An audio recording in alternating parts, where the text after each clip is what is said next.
Authorities in the southern Ukrainian city of Odesa say aircraft dropped 7 missiles on a shopping centre and a warehouse on Monday evening.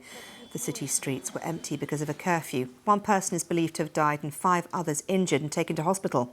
Officials say the missiles were used with Soviet style, which caused extensive fires. Well, let's cross live now to our correspondent Joe Inwood, who is in Lviv. And Joe, what more do we know about that particular attack? Well, it happened at about 10:30 yesterday evening, and it completely destroyed, we understand, the back half of a big shopping centre, as a warehouse with finished goods in as well. Luckily, as you mentioned, it happened about 10:30 at night, so in the evening when the curfew was in place, and that's why we understand there was only 1 person killed and 5 wounded. If it had hit a busy shopping centre in the middle of the day, well, if you've seen the pictures, the smouldering rubble with firemen walking through, it could have been far, far worse, I'm sure. Joe, bring us up to date about another aspect of what's been going on in Ukraine, because, of course, as the fighting and the attacks continue, the people in many areas of the country continue to suffer. In particular, we've been hearing about food shortages being acute in so many areas in the country.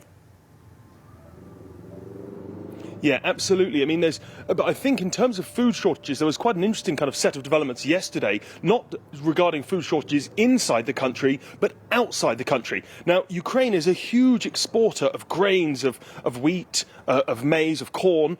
And all of that usually is exported via the sea, via Odesa, where we're hearing about those missile strikes. And what we saw yesterday was Charles Michel from the European Council was looking at some of those warehouses, which we understand are full of grains, are full of food produce that is ready to be exported, but can't be because of the Russian sea blockade. Now, Russian ships are stopping anything coming into or out of Odessa. And there's a real concern, I think, and this is something that David Beasley from the World Food Programme has talked about as well. There's a real concern that that food is not going to be able to get out. It may even rot in warehouses. The next year's harvest might not be able to be stored anywhere, because lots and lots of countries, especially in the developing world, in East Africa, somewhere I've worked extensively, they were heavily reliant on grain that comes from Ukraine. And if it isn't coming out, those places are going to suffer real either food shortages, rising prices, or both. And Joe, finally, bring us up to date about fighting in the east of the country, which I believe is continuing. Yeah, absolutely. It is in the east of the country. I'm sure your viewers are aware it's in the east of the country, in this area called the Donbass, that the fighting is now concentrated. There's a few kind of points to mention here. The town of Popasna, which had been a front line, over the last couple of days it's become clear that has been taken by the Russians. This is somewhere that had been fought over really since the start of the war.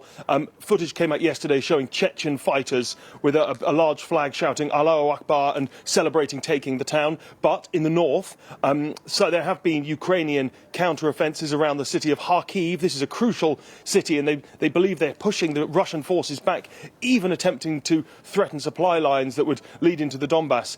And then, of course, in Mariupol, the place where everyone has been aware of the humanitarian and military situation there, we understand the fighters, the Ukrainian fighters, are still holding out in the Azovstal steelworks, denying Russia total control of this crucial Azov Sea port, but we understand they are coming under heavy bombardment still.